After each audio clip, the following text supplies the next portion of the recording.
मित्रों, आपका भाषा संस्थान के मंच से स्वागत है। निबंध लेखन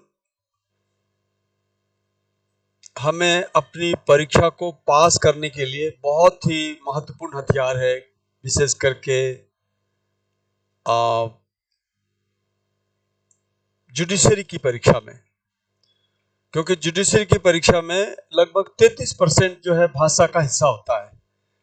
और हिंदी मीडियम वाले बच्चे भी गलत लिखते हैं, इंग्लिश मीडियम वाले बच्चे भी गलत लिखते हैं। इंग्लिश मीडियम वाले बच्चों की तो बहुत ही दयनीय स्थिति हो जाती है, क्योंकि उनको अभ्यास नहीं होता हिंदी लिखने का। और निबंध में जो है आपको एकदम फ्लुएंटली निबंध लिखने आने चाहिए, अन्यथा नंबर नहीं मिलते हैं। तो मैं आपको यहाँ बताना चाहूँगा कि आरजेएस की परीक्षा में निबंध कैसे लिखा जाए, कैसे हम 30+ अंक हासिल कर सके। 30+, ऐसा वैसा नहीं, 30+। उसके लिए ये हमारा वीडियो है, आप देखें और समझें कि क्या है। कई बार ऐसा भी होता है कि आप केवल हमारे मार्गदर्शन से बहुत कुछ हासिल कर लेते हो और अंधेरे में बैठे रहते तो आपको पता ही नहीं। देखिए, हम तो बहुत सारी बातें ऐसी हैं, हमारा मुख्य काम दो होता है। एक तो आपकी जो कमियां हैं उसको बाहर करना, क्या क्या कमियां हो सकती हैं, और दूसरा अच्छी चीज का आधान करना, आपका पूरा हिंदी का ब्लड बाहर करना और एकदम विशुद्ध खून, विशुद्ध रक्त भाषा का आप में उसका आधान करना। हिंदी में कहते हैं आधान करना, ट्रांसफ्यूजन को कहते हैं आधान करना। उसका आधान करना भाषा संस्थान के इस प्रोफेसर का कार्य है। तो जब तक आप इस तरह से सूक्ष्मता के स्तर पर नहीं जाएंगे, होता क्या है, सामान्यतया बस जो हमारे दूषित रक्त हैं, दूषित खून है, और उसी पे दूसरी दवाई चढ़ा दी तो दूषित खून निकला ही नहीं। क्या फायदा ऐसे रक्ताधान से।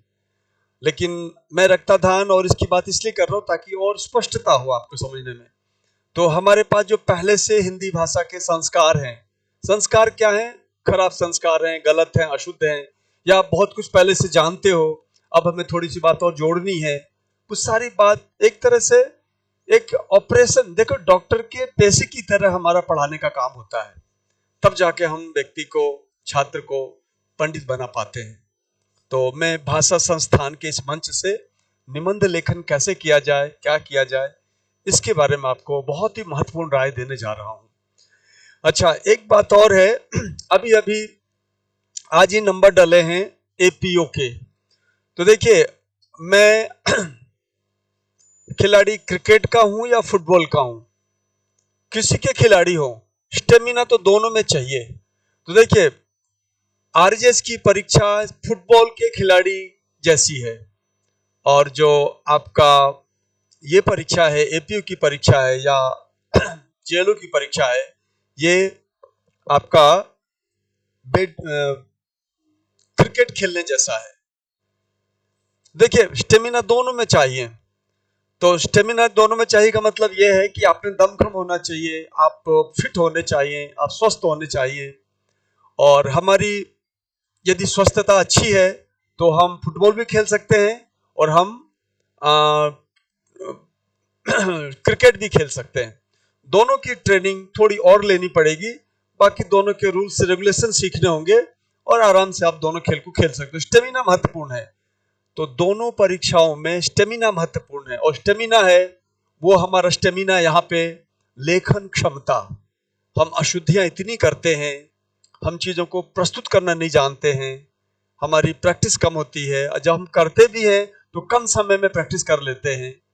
अभी बहुत समय है, आराम से कोई आरजेएस दे रहा हो या फिर वो एपीओ दे रहा हो, दोनों के लिए महत्वपूर्ण है हमारी ये विधा, हमारा ये निबंध लेखन। यद्यपि इसमें निबंध लेखन नहीं है, आपके इसमें पत्र लेखन है, प्रारूप लेखन है, संक्षेपण है, अनुवाद है, इस तरह की बहुत सारी चीजें हैं। लेकिन फिर भी जो स्टेमिना होती है ना, स्टेमिना होती है भाषा की स्टेमिना, शुद्ध भाषा लिखने की स्टेमिना। आप पत्र लिखोगे, गलत लिखोगे, नंबर कटेंगे। आप निबंध लिखोगे, गलत लिखोगे, नंबर कटेंगे। गलतियां दो तरह की होती हैं। एक तो गलतियां वो होती जो प्रस्तुतिकरण की गलती होती है, और एक गलती वो होती है जो कंटेंट से रिलेटेड गलती होती है। तो उन सब की चर्चा आज हम करने जा रहे हैं। देखिए, आइटम ये हमारे यहाँ बहुत सारे आइटम है हमारे यहाँ, ग्रामर का, हिंदी का, इंग्लिश का। ये जो निबंध है आइटम नंबर 9 है भाषा संस्थान में। तो आइटम नंबर 9 जो आरजेएस का हिंदी ऐसे लेखन है, राजस्थान न्यायिक सेवा परीक्षा हिंदी निबंध प्रशिक्षण कार्य योजना एवं शुल्क विवरण, परस्पर अवबोध हेतु परीक्षण। जब ये बहुत सारी चीजें ऐसी हैं, जब बच्चा साक्षात ऑफलाइन मेरे पास आता है तो हम ये सब काम करते हैं। सबसे पहले क्या करते हैं, हम उसका देखते हैं, देख के उसकी परीक्षा लेते हैं, फिर देखते हैं कि बच्चा में कितना दमखम है। जैसे आप डॉक्टर के पास जाते हो, डॉक्टर तुरंत इलाज नहीं करता है, वो पहले आपका ब्लड लेता है, आपके सैंपल्स लेता है, इसके बाद टेस्ट करता है, देखता है कि उसमें कौन कौन से जीवाणु विषाणु जो है कार्यरत हैं। ऐसे ही मैं सबसे पहले दो परीक्षण करता हूं, एक परीक्षण, दो परीक्षण, पृष्ठ लेखन, ये हम कराते हैं। और परिणाम विश्लेषण, फिर हम परिणाम का विश्लेषण करते हैं, बताते हैं देखो भाई तुम्हारा इतना नंबर आया, तुम्हारी ये कमी है, और इन कमियों को हम दूर करने का हम सिलसिला शुरू करते हैं। ठीक है ना। इसके बाद हम आते हैं निबंध लेखन प्रशिक्षण स्तर 1, स्तर 2, है ना, और शब्द शुद्धि। अब क्या होता है, निबंध लेखन शुरू करने से पहले हम शब्द शुद्धि पे काम करते हैं। अभी हमें पता नहीं कि सामने वाले बच्चे, जैसे आप हैं, आप जो सुन रहे हैं, मुझे नहीं पता कि आपकी योग्यता क्या है, आप कहाँ कहाँ गलतियां करते हैं। तो अब ये परीक्षण आपका नहीं, आपका ब्लड मेरे पास है ही नहीं, मैं अंदाज से देखिए। इसीलिए ऑफलाइन की जो प्रक्रिया है उसमें अलग पैटर्न होता है, और जो ऑनलाइन की प्रक्रिया है उसमें अलग पैटर्न होता है।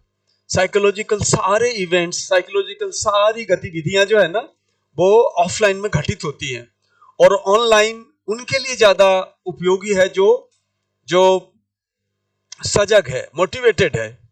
तो जो बहुत सारे बच्चे हैं जो सजग है, मोटिवेटेड है, बहुतों ने तो इसी के माध्यम से अपनी सारी परीक्षाएं पास की हैं।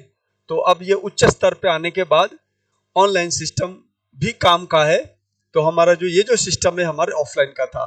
तो निबंध लेखन स्तर 1, स्तर 2, और फिर हम शब्द शुद्धि कराते हैं। पहले शब्द शुद्धि का क्रम चलता है कई दिनों तक, सारी बातें सीखते हो आप, चिन्हों का प्रयोग सीखते हो। इसके बाद thought process training lectures on Rajasthan. अब चूंकि आपके जो निबंध आते हैं वो राजस्थान पे आते हैं, आपके निबंध लॉ पे आते हैं, विधि के ऊपर आधारित होते हैं, और आपके निबंध करंट पे आधारित होते हैं। और आजकल तो कुछ एब्स्ट्रैक्ट टाइप के निबंध भी पूछे जाने लगे हैं। तो जैसा मैंने बताया, थॉट प्रोसेस आपका सही होना चाहिए। तो मैं थॉट प्रोसेस बिल्ड करने के लिए मैं राजस्थान पे लेक्चर देता हूं कि भाई राजस्थान की संस्कृति क्या है, सभ्यता क्या है। एक सामान्य प्रोसेस आपको बता देते हैं, क्योंकि आपने पढ़ा हुआ नहीं होता है, जाना हुआ नहीं होता है, उसको कैसे विद्वत समाज में कैसे राजस्थान की कल्चर के बारे में, सभ्यता के बारे में, संस्कृति के बारे में, राजस्थान की कला के बारे में, राजस्थान में विद्युत ऊर्जा के बारे में, राजस्थान में जो प्राकृतिक संसाधन उनके बारे में, राजस्थान में मेले, नृत्य, गीत, संगीत, साहित्य के बारे में क्या क्या चीजें हैं, एक थोरोली, एक पूरा आपको एक बैकग्राउंड तैयार कराता हूं मैं। हमारे इस लेक्चर का काम ये रहता है। और फिर इसके बाद हम 5-7 निबंधों की साथ सज्जा कराते हैं। यानी अब हमारे निबंध लिखाने के, जैसे राजस्थान लिया आपने, सबसे पहले राजस्थान की बात कर रहे हैं। राजस्थान में हम क्या करेंगे, आपको ओवरऑल सारी बात बताएंगे, फिर आपसे निबंध लिखवाएंगे। अच्छा, हम बगल में हमारे पास सारे विषय के निबंध तैयार रहते हैं, सब विषय के निबंध तैयार रहते हैं, लेकिन मैं सीधे निबंध देता नहीं हूं। हम अपनी सारी बात आपको बताते हैं, आपसे लिखवाते हैं, फिर चेक करते हैं। उस प्रोसेस में क्या आपकी गलतियां दूर हो जाती हैं, फिर आप खुद ब खुद लिखना सीख जाते हो।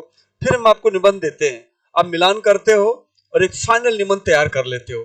तो आपका निबंध तैयार, राजस्थान का 5-7-8 निबंध तैयार। तो राजस्थान में हम ऐसा करते हैं, है ना। और फिर हम इसका परीक्षण करते हैं। तो परीक्षण करने में हम क्या करते हैं कि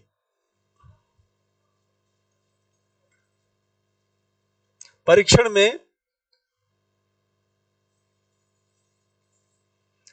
में हम जो राजस्थान आपने सीखा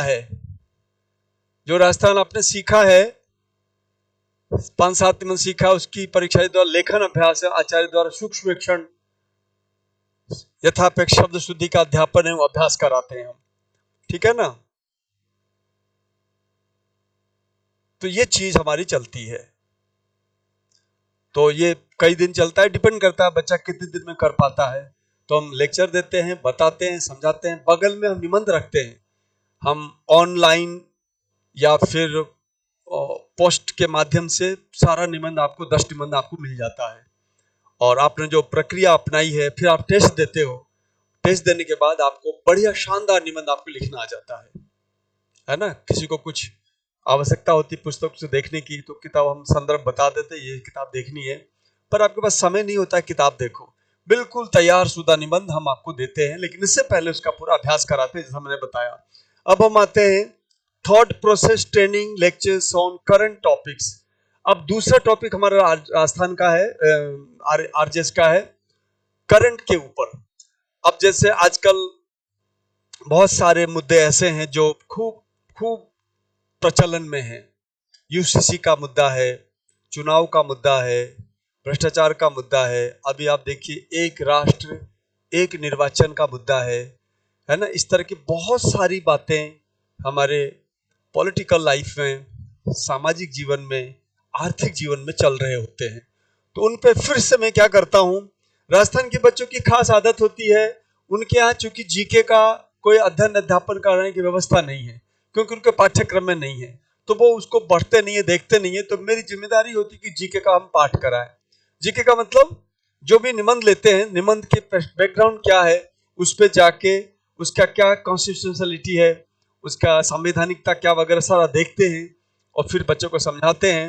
यहाँ थॉट प्रोसेस बिल्डिंग होती है, और थॉट प्रोसेस बिल्डिंग हो जाने के बाद फिर हम आपसे निबंध लिखवाते हैं, 5-7 निबंधों की साज सज्जा। फिर से साज सज्जा का मतलब मैं 5-7-10 निबंध तैयार रखता हूं और आपसे इन निबंधों को लिखवाता हूं, बताता हूं। एक दिन में 2 निबंध लिखते हैं, एक दिन में 1 निबंध लिखते हैं। ये सारा आप सीखते हो, मुझे दिखाते हो, फिर सीखते हो, फिर मुझे दिखाते हो, ये सब क्रम चलता है। अभी पूरी बात आप देखेंगे तब पता चलेगा कि फाइनल क्या स्टेज है। तो ये हमारा काम चलता रहता है। तो इस तरह से थॉट प्रोसेस ट्रेनिंग जो है ना, हमारा thought process training, thought process training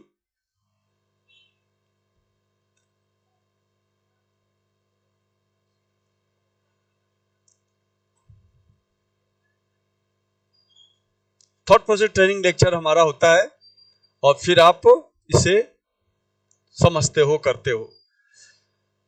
इसके बाद हम लेते हैं, आप देखिए, इसके बाद हम लेते हैं कौन कौन कौन से हो गए।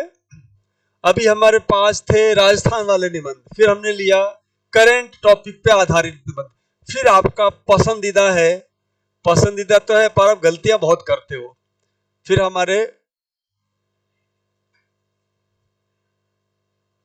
दोष परिमार्जन वगैरह होता है। और फिर इसके बाद एक चीज जो है छूटी हुई है, और वो है एक मिनट, अपेक्षा शुद्धि का,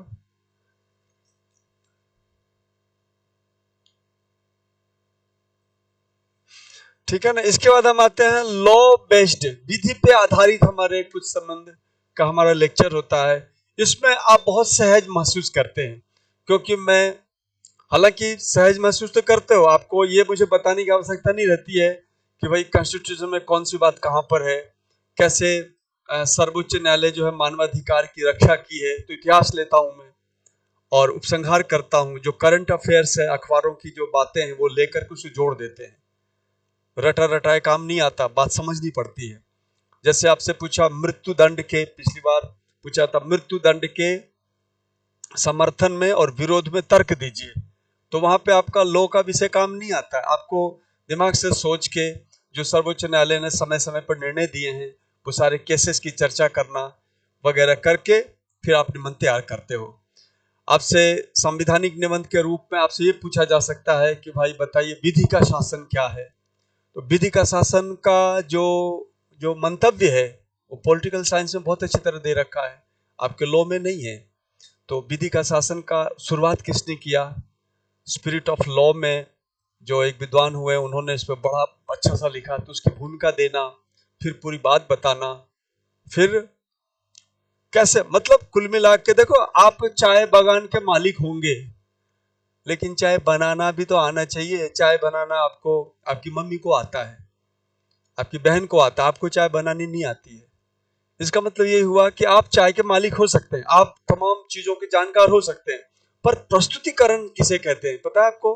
प्रस्तुतिकरण ये है कि जो आपने सीखा है उसको बिल्कुल आकर्षक रूप में परीक्षक के सामने रखना ही निबंध की कला होती है। वो कला आप सीखोगे। जानकारी ठीक है, जानकारी को साज सज्जा करके, भाई चाय को कितनी देर तक, कितनी आंच में, कितना सामग्री डाल के पकाना है, उबालना है, ये कला है। तो ऐसे ही सारी ज्ञान की बातें लेके उसको कहाँ कैसे लिखना है, भाषा कैसी रखनी है, ये सारा विधि वाला जो है। तो 3 प्रकार के हमारे निबंध हैं आरजेएस के, राजस्थान पर आधारित, करंट टॉपिक्स पे आधारित और विधि पे आधारित। इन सब पे हम डिस्कस करते हैं, सबका निबंध हम प्रोवाइड करते हैं। तो 10, 20, 30, लगभग 28, 30 निबंध हम लिख के देते हैं, जो हमारे यहाँ परीक्षार्थी पढ़ने आता है उसको हम करते हैं। और सबसे बड़ी बात तो ये होती है शुद्धता उसकी हम लगातार धीरे धीरे धीरे ठीक करते रहते हैं। स्थिति ये है, मेरे को बात याद आ रही है, यहाँ जो बच्चा आता, औसत यदि हम निकालें, यहाँ जो बच्चा आता है वो एक पृष्ठ पर लगभग 20 से 25 गलतियां करता है। जब यहाँ से जाता है तो एक पृष्ठ पर उसकी गलतियां घट के हो जाती 4-5, और जो टॉप करता है उसकी गलती होती 3-4, और जो पास होता है उसकी गलती होती है 3-4-5, और जो फेल होते हैं उसकी गलती होती 10-12। तो 10-12 गलती के लायक हम नहीं छोड़ते आपको, आपको 3-4 गलती पे लाकर रोकते हैं। आप 0 लाओ तो बहुत अच्छी बात है, 0 गलती कर दो। तो अब बताइए, एक पृष्ठ पे 20 गलती कोई कर रहा है शुरुआत में, वो घटा के 4 पे आ जाता है, तो 1, 2, 3, 4, 5, 6, 7, 8, 9, 11, 12 पेज में कितनी गलतियां कर लेगा वो कम से कम सैकड़ों गलतियां कर देता है, 1000 पार कर लेता है गलतियों का वो, इस तरह से। और यही हमारा कम करना उद्देश्य है। और आपको पता है गलतियां कैसी कैसी होती हैं, जो आपके घर वाले, आपके हिंदी टीचर भी गलती को नहीं ढूंढ पाएंगे, वो गलती हम ढूंढ के आपको बताते हैं। आप कहते हो यार गुरुजी मैं तो इसे पिछले 20 साल से लिख रहा हूं। मैं कहता हूं, लिख रहे होगे 20 साल से, पर ये शब्द गलत है। ऐसे बहुत सारे शब्द जो है ना हम गलत सीखे हुए हैं, गलत हमें पढ़ाया गया है, और वो प्रभावकारी ढंग से हम शब्दों को शुद्ध नहीं लिख पाते हैं। तो मेरा यही कहना था कि हम सारे निबंधों की साज सज्जा करके आपको देते हैं, परीक्षण परिमार्जन करते हैं, और फिर अब बारी आती है हमारी उसकी परीक्षण की। तो सबसे पहले 100 मिनट का 2 निबंध हम राजस्थान विषय पे आपका परीक्षण करते हैं। फिर इसके बाद परीक्षण करते हैं आपका 2 निबंध समसामयिक विषय का। फिर हम परीक्षण करते हैं विधिक, यानी विधि पे आधारित जो निबंध है वो पूछते हैं, कितने मिनट में, 100 90 मिनट का, इस तरह से हम पूछते हैं 2 निबंध। फिर हम इसकी संख्या बढ़ाते हैं। कैसे बढ़ाते हैं हम इसको? फिर हम अगली बार फिर टेस्ट लेते हैं। अब 120 मिनट पे आ जाते हैं हम। 120 का मिनट मतलब 2 घंटे का हम निबंध समय देते हैं, और आपको एक 600 का, एक 500 का, एक 450 शब्दों के निबंध का हम परीक्षण करते हैं। फिर हम बिल्कुल एग्जामिनर की तरह नंबर देते हैं। और मैंने देखा है, मैंने जितना नंबर दिया है ना, उस नंबर के 2-4 आगे पीछे लोगों के नंबर आते हैं। हमारी विद्यार्थी थी टॉप मोस्ट जिसम के 7 नंबर की थी,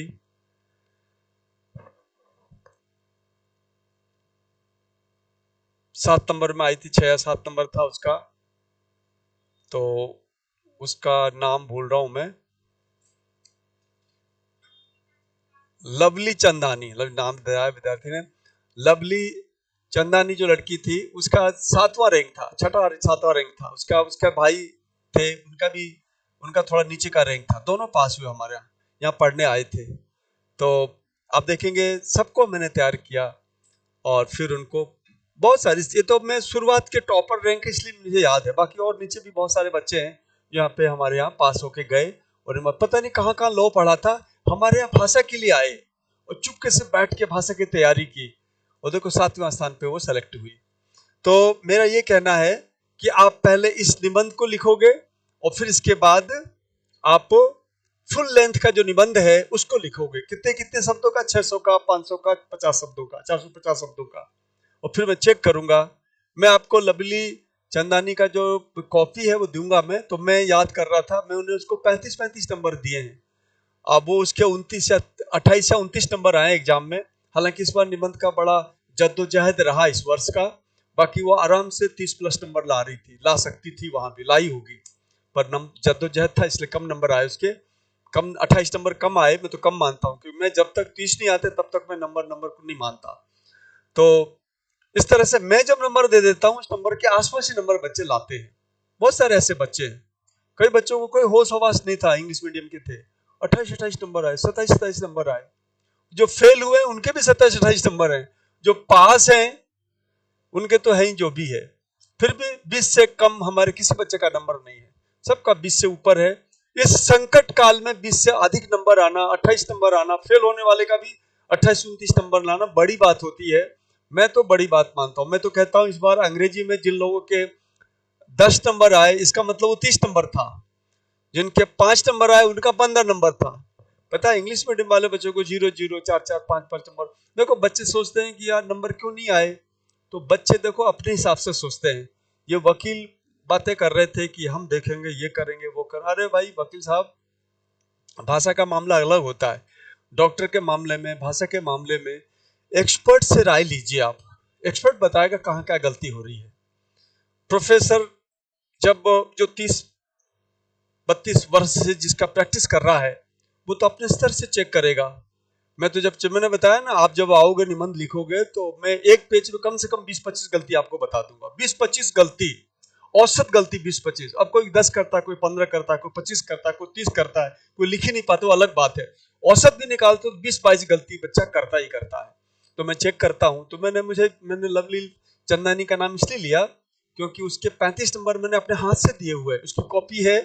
मैं दिखा नहीं पाया अभी आपको, मैं उसकी कॉपी भी यहाँ पे दिखा दूंगा कि कैसे वो नंबर लाई, कैसे मैंने चेक किए हैं, वो देखना आप इसमें। तो अब इस तरह से हम 2-2 3 टेस्ट लेते हैं। तो टेस्ट से अब दूसरी बात बताना चाह रहा हूं, बच्चों को होश नहीं रहता है कि कैसे कितना लिखना है। देखो 600 शब्दों वाला जो 600 शब्दों वाला निबंध है वो 3 या 3.25 पृष्ठ का होना चाहिए। 500 शब्दों वाला 2.5 या 3.25 पृष्ठ का होना चाहिए। और 450 शब्दों वाला जो 2.25 या 2.5 पृष्ठ का होना चाहिए। ये मानदंड है, उसके हिसाब से चलना होता है। 10-20 शब्द आगे पीछे हो सकते हैं। आप अनावश्यक बातों में जाएंगे और आप कहोगे गुरुजी 3 या 3.25 पृष्ठ, अरे हम तो 5 पृष्ठ लिखते थे। तो 5 पृष्ठ लिखते तो कौन सा तुमने तीर मान लिया, कौन सा तुम टॉप कर गए, तुम फेल हुए। ऐसे नहीं, अनुशासन में रहना है आपने को। शब्द सीमा यदि हमें 600 दे रहा है वो, तो मैं बता दूं आपको, लिखा भी है मैंने, जो बड़े और दूर दूर लिखते हैं उनके लिए 3.25 पृष्ठ बहुत है। जो छोटे छोटे अक्षर लिखते हैं उनके लिए 3 पृष्ठ बहुत है। यूं करके हम इसके बारे में आपको ये बताना चाह रहे थे। तो ये चीजें हम करते हैं, बहुत सूक्ष्मता। देखो हमारा जो काम है ना, बहुत ही सूक्ष्मता के स्तर पर, माइक्रो लेवल पे हमारी टीचिंग होती है। माइक्रो लेवल पे, सुई के नोक के से भी ज्यादा छोटा चिंतन, वैचारिक चिंतन लेके हम चलते हैं। आपका जो जो जो प्रवाह है विचारों का, उसको हम तेज करते हैं, थॉट प्रोसेस बिल्ड करते हैं, फिर आपसे राइटिंग प्रोसेस ठीक कराते हैं। मैं तो अंग्रेजी में कर्सिव राइटिंग भी सिखाता हूँ। ये है, और कर्सिव राइटिंग सीखने के बाद वो बम बम हो जाता है लड़का या लड़की, तब जाके, क्योंकि सबको सौभाग्य नहीं होता है कि कर्सिव राइटिंग अच्छी आती हो। तो मैं अंग्रेजी वाला सेशन अंग्रेजी में बात करूंगा। मैं यहाँ ये बताना चाह रहा हूँ कि बहुत ही माइक्रो लेवल पे जाके, छोटे स्तर पे जाके चीजों का विश्लेषण करता हूँ। टेस्ट सीरीज इस वर्ष के सभी महत्वपूर्ण संभावित निबंध जान पाएंगे। टेस्ट सीरीज में आप बैठोगे तो आपको जो जो संभावित निबंध है सब पता चल जाता है। और ये बात ध्यान रखना, आज तक ऐसा कभी नहीं हुआ है कि मेरे सिखाए पढ़ाए निबंध से बाहर का कोई निबंध आया हो। लगभग आपके काम चलाऊ निबंध जो है ना, जो निबंध लिखने होते हैं वो आपके आ जाते हैं मेरे पढ़ाए हुए में से। जो भी मैं लिखवाता हूँ उसमें से आ ही रहे हैं, कभी ऐसा नहीं हुआ कि नहीं आए हैं। एक आध कभी कभी ऐसा हुआ है, एक बार राजस्थान का निबंध पूछा ही नहीं गया था 3 साल पहले, राजस्थान निबंध ही नहीं पूछा, तो वहां बच्चे मात खा गए।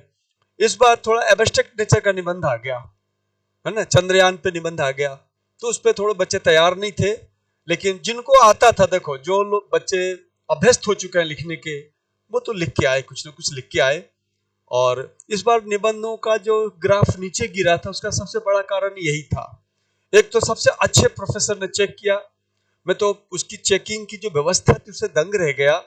मैं देखा एक निबंध किसी और को दे रहा है, दूसरा निबंध किसी और को दे रहा है आयोग, न्यायालय, एक निबंध किसी और को दे रहा है, आपके 3 निबंध, 3 निबंध 3 विद्वानों से चेक कराया जा रहा है, एक आदमी एक ही निबंध को चेक कर रहा है। ऐसे ऐसे आरएस में इस बार हो रहा है। मतलब इतनी सूक्ष्मता और इतनी व्यवस्थित ढंग से कॉपी चेक हो रही है कि कोई चाक चूक कर ही नहीं सकता है, बहुत बढ़िया से। जैसे कोई, मैंने तो देखा कि जितना बढ़िया से मैं चेक कर रहा हूं उससे कम बढ़िया से परीक्षक चेक नहीं कर रहे, उससे भी अच्छी कॉपी चेक कर रहे हैं। तो थॉट प्रोसेस देखते हैं, भाषा देखते हैं, आपके सारे जो प्रस्तुतिकरण की चीजें वो देखते हैं, तब पता चलता है कि आपके निबंध कितने आ रहे हैं। इसलिए मैं कह रहा हूं, जिन्होंने इस बार 8 नंबर लाए हैं, 8 दूनी 8 24, 24 नंबर है अंग्रेजी में, जिनके 5 है वो 15 है, जिनके 10 है वो 30 है। मैं तो ऐसा हिसाब लगा लिया मैंने। इसलिए आप देखोगे ये टेस्ट सीरीज में सारे चीजों को आप जान पाते हो कि कौन कौन सा निबंध इस बार आएगा। इसलिए टेस्ट सीरीज ज्वाइन करना चाहिए आपको, हमारा वाला।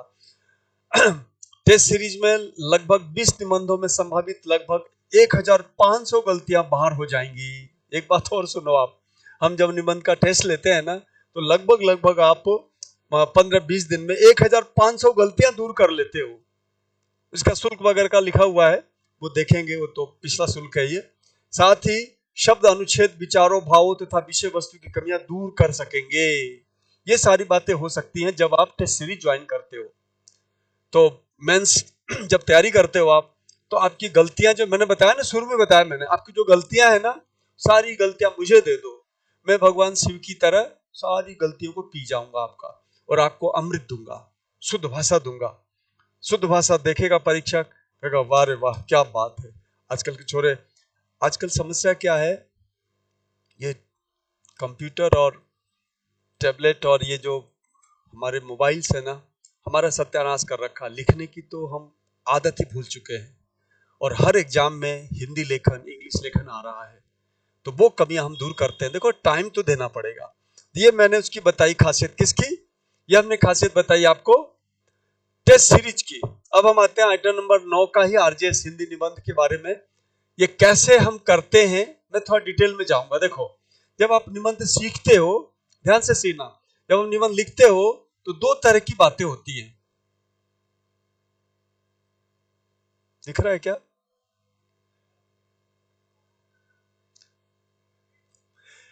दो तरह की चीज होती है। एक होता है प्रस्तुतिकरण, जिसका अंक भार 45 से 50% होता है। एक होता है विषय वस्तु, जिसका 45 से 50% अंक भार होता है।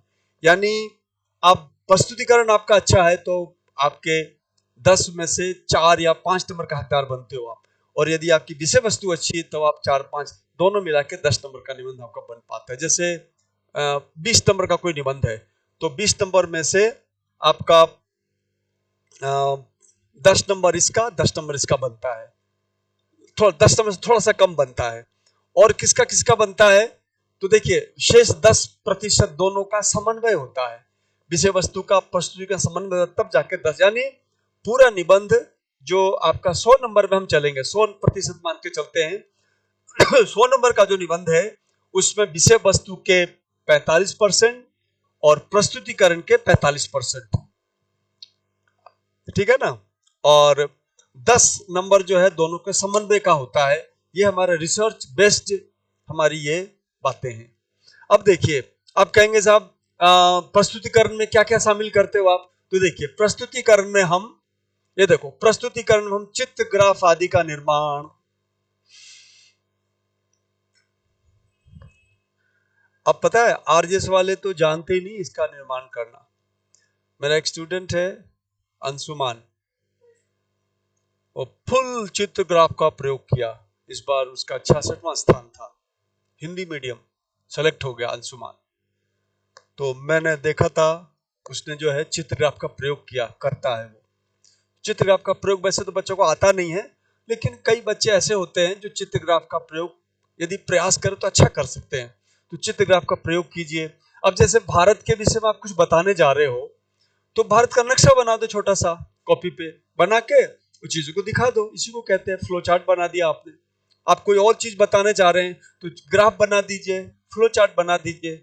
स्पेस ज्यादा लेगा, आप इंपैक्ट पैदा करेंगे। पर यहाँ राजस्थान में जो है ना, आरएस वालों को ऐसे ऐसे मूर्ख लोग हैं, पढ़ने वाले पढ़ाने वाले, वो फ्लो चार्ट से और ऐसा होता है वैसा होता है, हो रहे हैं जीवन भर फेल, लेकिन सलाह आप ले लो उससे दुनिया भर का। अरे उससे क्या सलाह लें जो फेल हो रहा है, सलाह हमसे लो जो हर साल हमने पास कराए बच्चों को, हमसे सलाह लो आप। तो फ्लो चार्ट आपका बनना चाहिए, यदि आता हो, देखो बाध्यता नहीं है, चित्र ग्राफ आदि का निर्माण कर पाते हैं आप तो बहुत बढ़िया बात है। आगे देखो, शुद्ध शब्द का लेखन, आपके जितने भी शब्द हैं शुद्ध होने चाहिए, इससे तो सब लोग सम्मत है, सहमत है। प्रभावी शब्द लेखन, आपका जो लेखन है प्रभावी, देखो शब्द एक होता है प्रभावी, एक होता है अप्रभावी।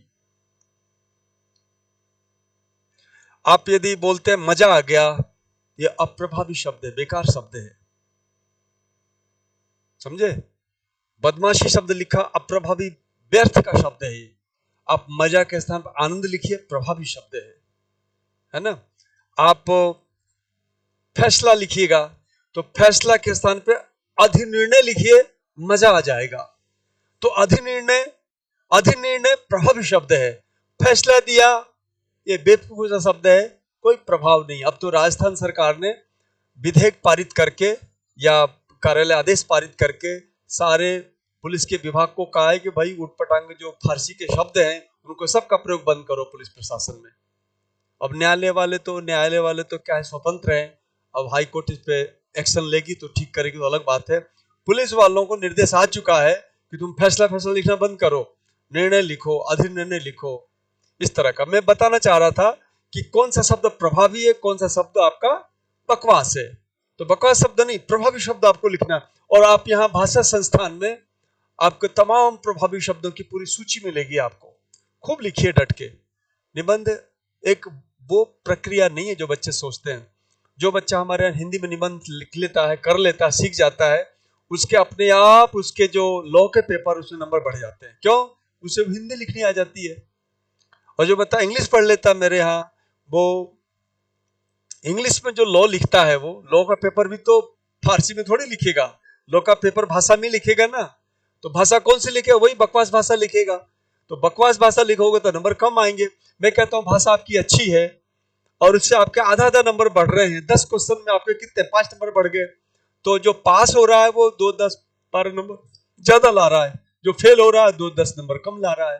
तो एक एक दाने का महत्व है भाई, यहाँ पे एक एक अक्षर का महत्व है, एक एक चीज का महत्व है। देखिए प्रस्तुतिकरण में हम, प्रस्तुतिकरण जो हमारा ये है, इसमें हम एक तो ले रहे हैं चित्र ग्राफ आदि का निर्माण, शुद्ध शब्द लेखन, प्रभावी शब्द लेखन, चिन्हों का समुचित प्रयोग। पता है हमारे पास लगभग 15 चिन्ह हैं और हम ले दे के 2 चिन्ह जानते हैं, एक प्रश्नवाचक वो भी नहीं लगाते, एक फुल स्टॉप पूर्ण विराम, बस। और बाकी 15 चिन्ह तो बच्चे जानते हैं, जबकि इसके पाठ्यक्रम में है, आपके आपके प्री के पाठ्यक्रम में चिन्हों का प्रयोग है, लेकिन बच्चे प्रयोग नहीं करते। तो यहाँ हम आपको अभ्यास कराते हैं, पूरा चिन्हों का प्रयोग आप सीख जाते हो। वाक्य विन्यास, वाक्य विन्यास का मतलब होता है सेंटेंस स्ट्रक्चर जो है आपका वो अच्छा होना चाहिए, वो हम यहाँ पे करवाते हैं सेंटेंस स्ट्रक्चर। अक्षर विन्यास, आपका जो अक्षर होगा वो थोड़े मीडियम हो, बहुत बड़ा नहीं हो, बहुत छोटा नहीं हो, सुंदर अक्षर हो, इसे कहते हैं अक्षर विन्यास। और फिर परिच्छेद निर्माण, आप पैराग्राफ बनाते हो। देखो आधी बात तो हम वैसे ही बता रहे हैं, जो कुछ नंबरों से रह गए हैं इस बार वो मेरी बात को सुन के वैसे ही पास हो जाएंगे। परिच्छेद निर्माण, जब पैराग्राफ बनाया जाता है, पैराग्राफ बड़ा महत्व होता है, एक पेज पे कम से कम 3-4 पैराग्राफ बनना चाहिए। ये पैराग्राफ निर्माण हो गया। सुर रेखा लेखन, कई बच्चे ऊपर शब्द लिख दिया, जैसे हमने यहाँ पे लिखा, अब देखिए हमने लिखा यहाँ पे,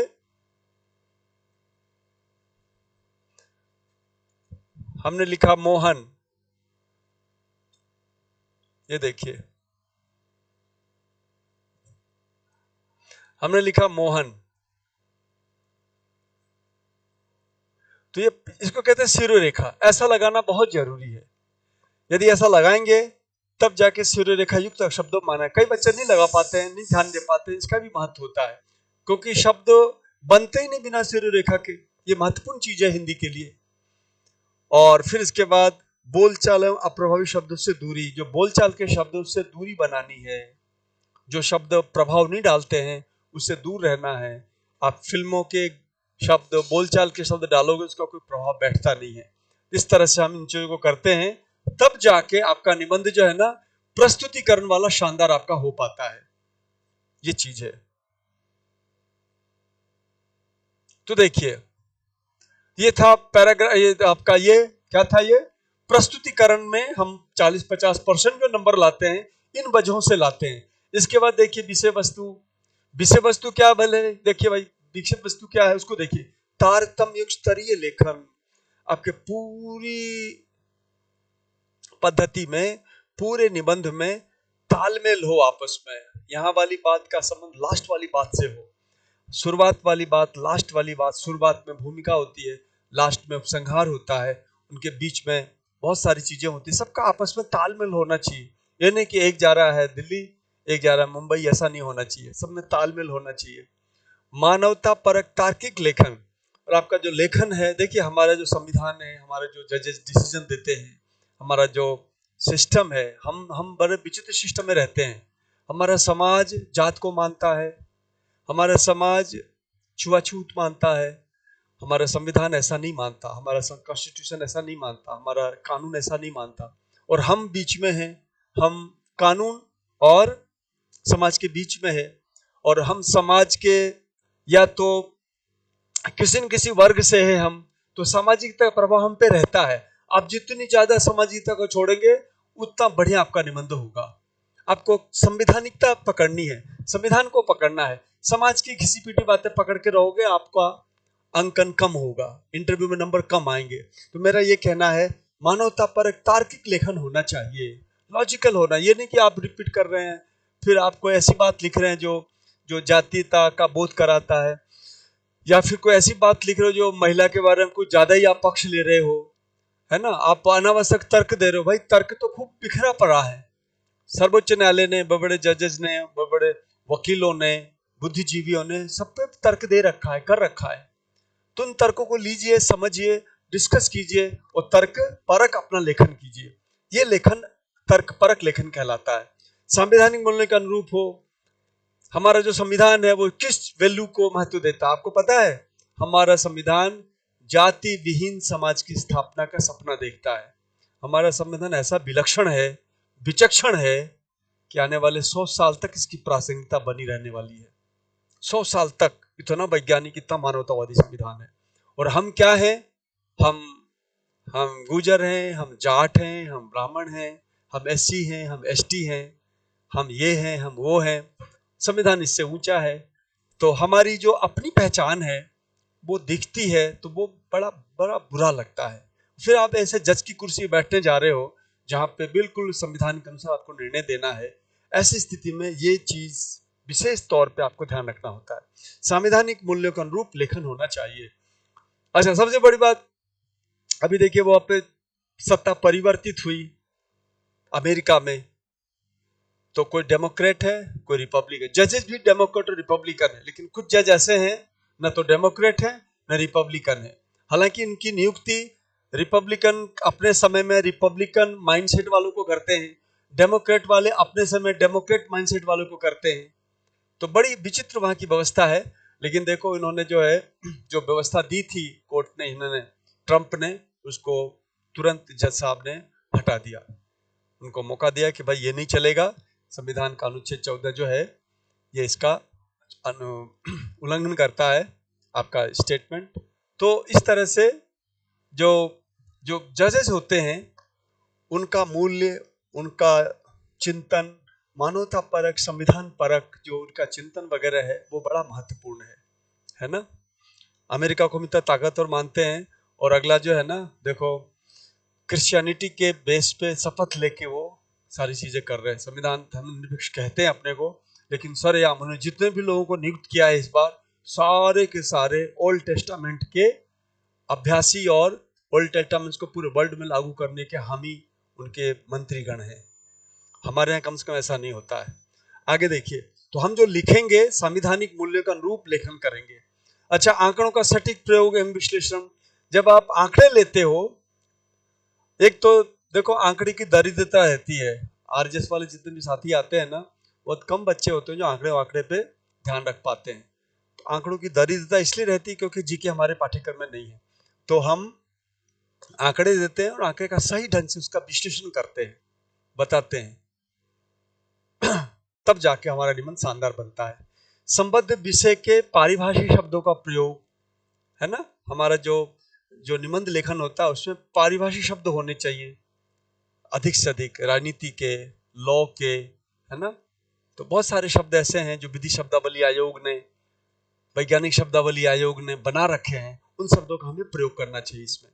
जाति लिंग संप्रदाय का पूर्वाग्रह न हो, जैसा मैंने पहले बताया, हमारा कोई पूर्वाग्रह नहीं होना चाहिए। और लेखन में समुचित उतार चढ़ाव हो। समुचित उतार चढ़ाव का मतलब है एक रूपता नहीं होनी चाहिए, मतलब उसमें जो है तारतम्य भी हो लेकिन विविधता हो, आयाम अलग अलग लिए गए हों। तो मोनोटोनस नहीं होना चाहिए निबंध। तो इस टॉपिक तो वही रहेगा, लेकिन वही है ना, आप जब निबंध लिखते हैं इन सारी बातों का समावेश कर पाना बहुत टेढ़ी खीर है, लेकिन धीरे धीरे प्रैक्टिस करके आप चीजों को ले आते हैं, है ना। और एक बात बताऊं आपको, बिना आपको टेंशन फ्री कर देगी मेरी बात, और वो ये है, आपके जितने भी मित्र मंडल है उन सब की वही स्थिति है जो आपकी स्थिति है। बस आपको भाषा संस्थान आना है, आपको हमसे जुड़ना है, और जुड़ने के बाद मैं आपको तमाम जो मित्र मंडल है ना उसमें से आपको विशिष्ट बना दूंगा। ये मेरा दावा है, वादा है। सारे मित्र मंडल से आपको विशेष कर दूंगा। बस आपका 5-7 नंबर आपका बढ़ गया और आप सेलेक्ट हो गए। तो ये सारे अच्छा, जब अपन लिखते हैं, एक चीज और बता दूं मैं, तो जैसे मैंने बोला आपको कि उतार चढ़ाव वगैरह होना चाहिए। जब हम भूमिका लिखते हैं तो दर्शन, इतिहास, मनोविज्ञान परक बात लिखते हैं। जब हम भूमिका लिखते हैं तो भूमिका के शुरुआत में कई बार कविता की पंक्ति लेते हैं, या फिर हम कई बार कुछ जो जो निबंध है उसकी परिभाषा लिखते हैं उस टॉपिक की। इस तरह से उसमें दर्शन होना चाहिए, इतिहास होना चाहिए, मनोविज्ञान होना चाहिए, तो बड़ा प्रभावी शुरुआत बन पाता है। और कई बार बच्चे जब जाते हैं बिना तैयारी के मर्जी जो लिख देते हैं, प्रथमे ग्रासे मक्षिका पाता, शुरू ही इतना घटिया बात लिख देते हैं, परीक्षा का मूड ऑफ हो जाता है और आप नंबर से वंचित हो जाते हो। इसलिए पहले तैयारी करके हम जाएं, भूमिका में दर्शन, इतिहास, मनोविज्ञान का सामंजस्य रखें, 10% लेखन, फिर 10% पूर्ववृत्त इतिहास लेते हैं, यानी जो निबंध है उसका पूर्ववृत्त क्या, इतिहास क्या, उसको लेते हैं। और फिर इसके बाद हम वर्तमान को लेते हैं 10%। 55% स्वाभिमत ले। स्वाभिमत का मतलब होता है जो आपका मत है, आपका जो विश्लेषण है निबंध के बारे में। जैसे आप महिला सशक्तिकरण पे बात कर रहे हैं, तो आप महिला सशक्तिकरण के बारे में आपका मत क्या है वो दिखना चाहिए। बेरोजगारी के बारे में आपका मत क्या है वो ज्यादा लिखा जाना चाहिए। भ्रष्टाचार के बारे में आपका क्या मत है वो ज्यादा लिखा जाना चाहिए। बाकी चीजें 10-10%, आपका ही मत 55% होना चाहिए। और अंत में उपसंहार। उपसंहार कैसे? जैसे राजस्थान में कोई आए तो पधारो सा, कोई जाए तो पधारो सा। भूमिका लिखी हमने, पधारो सा। अब उपसंहार लिखेंगे। इस प्रकार हम देखते हैं कि महिला सशक्तिकरण के क्षेत्र में बहुत काम हुए हैं, लेकिन हमें और भी इस क्षेत्र में बहुत करना है। और हम उम्मीद करते हैं, आशा करते हैं कि जैसे भारतवर्ष ने अपनी पूर्व की कमियों को अपने सामयिक इच्छा बल के, राजनीतिक इच्छा बल से, सामाजिक इच्छा बल से दूर किया है, ऐसे हम इस समस्या पर भी समाधान पालेंगे और महिला सशक्तिकरण का जो हमारा पुनीत लक्ष्य है उसे हम पूरा कर सकेंगे। इस तरह की बात करके अपनी बात खत्म करते हैं, जैसे कोई बहुत विशिष्ट आदमी बोल रहा हो। बोलूंगा मैं, लिखवाऊंगा मैं, लेकिन ऐसा लगेगा कि यार ये जो बालक है ना, ये जो जो निबंध लिख रहा है, यार ये शानदार लेखक है, तो बहुत बढ़िया शब्दों का प्रयोग करता है, तो वो हम उनको एहसास करा देंगे। उपसंहार समापन इस तरह से होता है। और फिर इसके बाद नीचे लिखे वाक्यों, शब्दों की अशुद्धियां, ये बात हो गई। अब मैं आपको एक बात छोड़ के जा रहा हूं, मैं अपनी बात को खत्म करूंगा। मुझे लगता है आपको ये दिखाई दे रहा होगा, ये देखो आप,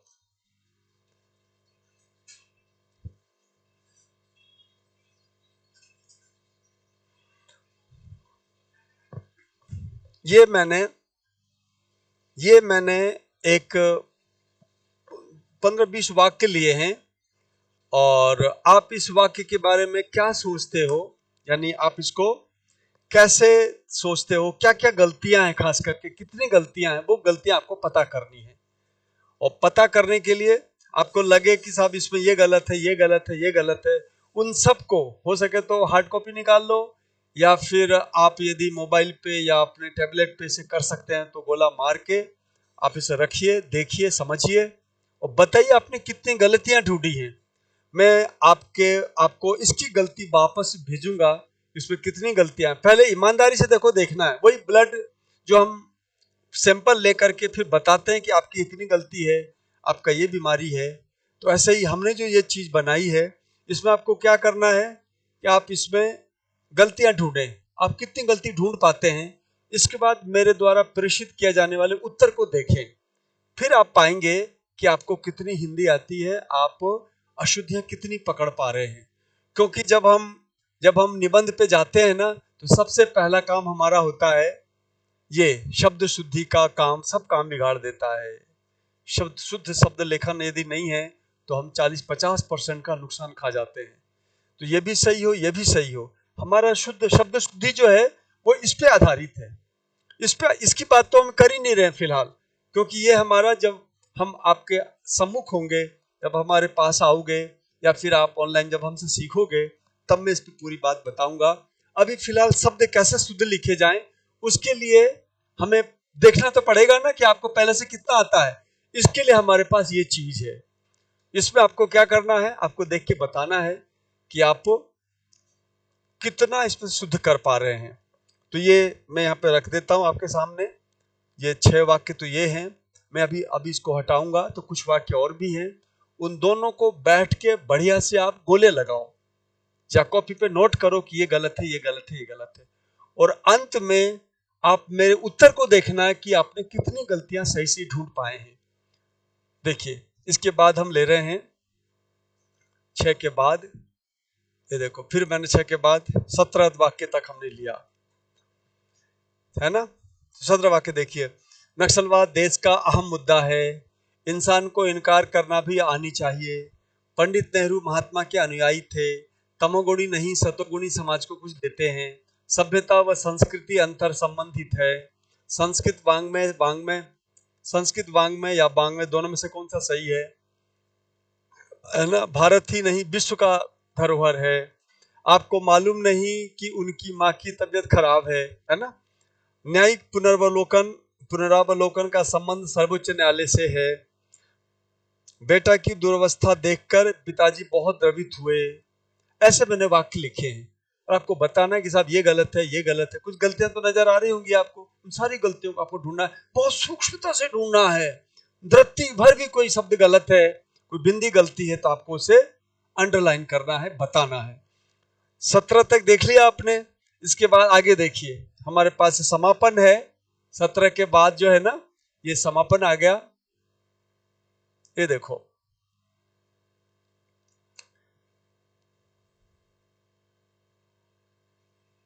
ये डबल डेकर ट्रेन प्रतिदिन दिल्ली नहीं जाती है। विश्वामित्र का शुद्धतम विच्छेद निम्न में से कौन सा है। हमने विश्वधन मित्र, विश्वधन अमित्र, विश्वाधन मित्र, विश्वधन अमित्र, है ना। तत्सम शब्द इंगित करें, श्राप, रमन, निचोड़, निघंटू। मुझे अविलंब सूचना दे में मुझे पद है। व्याकरण का थोड़ा सा पोर्शन हमने डाल दिया है ना। व्याकरण का थोड़ा सा पोर्शन डाल दिया है। और ये जो नीचे है, ये जो नीचे वाला है, आपका उत्तर झांक रहा है नीचे से। ये जो उत्तर है ना, वो इसके लिए तैयार खड़ा है। आपको इसमें सबसे पहले ईमानदारी से आप इस पे सबको देखेंगे, समझेंगे। और एक बार फिर से मैं अपनी बात को खत्म करने से पहले आपको बता दूं कि देखो, स्टेमिना सबसे पहली चीज होती है। आपकी क्षमता जो है सबसे पहली चीज होती है। और भाषा संस्थान में हमारा आधा काम क्षमता डेवलप करने में लगाते हैं। क्षमता डेवलप हो जाता है यदि आपके पास स्टेमिना है, शारीरिक शक्ति है, तब आप फुटबॉल भी खेल सकते हो, वॉलीबॉल भी खेल सकते हो, क्रिकेट भी खेल सकते हो। और यदि आप क्षमता ही नहीं है तो ना तो क्रिकेट खेल सकते हैं, ना वॉलीबॉल खेल सकते, कुछ नहीं। एक बार आपको क्षमता देता हूं मैं, 50% अपनी ताकत क्षमता पे लगाता हूं मैं, और आपको सिखाता हूं। इसके बाद फिर आप आते हो पार्टिकुलर जो आपका गेम है। किसी का गेम एपीओ है, किसी का गेम आपका आरजेएस है, किसी का गेम आरएएस है। उस पर हम बाद में जाते हैं और वो अपने आप होने लगता है। उसकी ट्रेनिंग अलग से देते हैं तब। तो इस प्रकार से हमारा निबंध का ये प्रकार है। तो आप इसमें सबसे पहले आपको बताना है इससे हम जान पाते हैं, आप भी जान पाओगे कि क्या गलती हुई है, किन किन को आप गलत मानते हो। इसका जो उत्तर है मैं उत्तर दे देता हूं, क्योंकि उत्तर बिना दिखाए तो हम समाप्त नहीं कर सकते ना। तो उत्तर जो है ये देखो, ये हमारा उत्तर है, इसे आप देखना मत, पहले अपना काम कर लेना, हो सकता है उत्तर साफ नहीं दिखाई दे आपको। ये सही सही उत्तर है। ये हमारा ये उत्तर है। जो अशुद्ध है उसको हमने अंडरलाइन कर रखा है, और इन सब के बारे में अगले हो सकता है उसमें हम सबके बारे में बात कर सकता हूं। तो हमारा ये इंट्रोडक्शन जो है ना, इंट्रोडक्शन का हमारा ये वीडियो था कि इंट्रोडक्शन निबंध हम ऐसे करवाएंगे, मोटे तौर पे बताया है। निबंध तो कई घंटों तक आप पढ़ोगे, जानोगे, आपकी तमाम गलतियां आप मुझे दोगे, मैं बताऊंगा, है ना। तो ये हमने 11 तक, 10 तक देख लो इंसान को इनकार, इस तरह से ये उत्तर होता है। और इसके बाद फिर अगला है,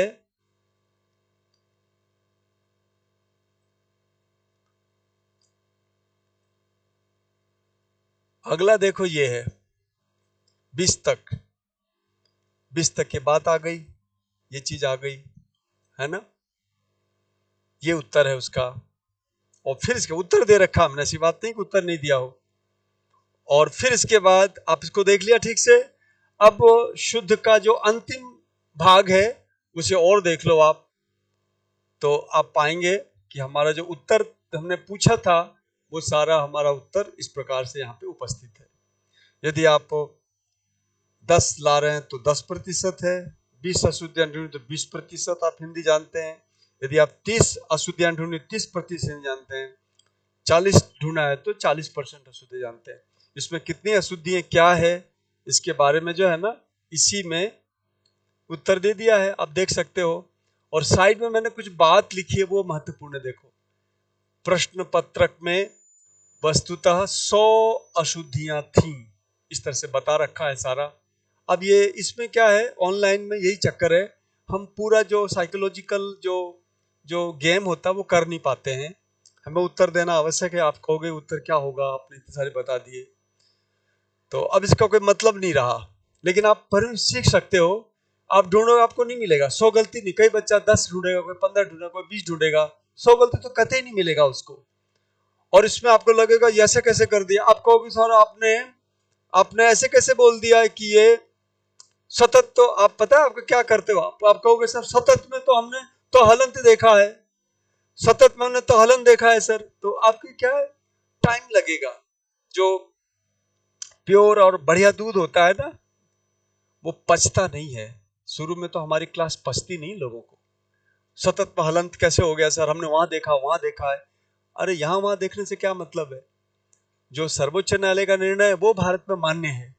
तो भाषा संस्थान सर्वोच्च न्यायालय का मंच है, यहाँ से निकली हुई चीज सर्वोच्च न्यायालय जैसी होती है। क्यों कि हमारा जो आधार है ना, वो पूरा हिंदी निर्देशालय और जो सुसंगत चीज है वो है। मैं अपना परिचय देना भूल गया था, मेरा नाम दीपक कुमार है। मैं 15 वर्षों तक कॉलेज प्रोफेसर रहा, राजस्थान कॉलेज में काम किया, और सर्विस क्विट करके मैं अभी भाषा संस्थान के रूप में चीजों को, इससे पहले मैं 3 वर्षों तक विदेश में इंग्लिश का ट्रांसलेशन का वर्क किया करता था। तो भाषा पे वो महत्वपूर्ण नहीं है, महत्वपूर्ण यह है कि मैं पिछले 12 साल से हर वर्ष 10-12 बच्चे जो है हर वर्ष, इस बार 6 बच्चे हमारे आरजेएस में सिलेक्ट हुए, इस बार हमारे करीबन 13 बच्चे आरएस का इंटरव्यू दे रहे हैं।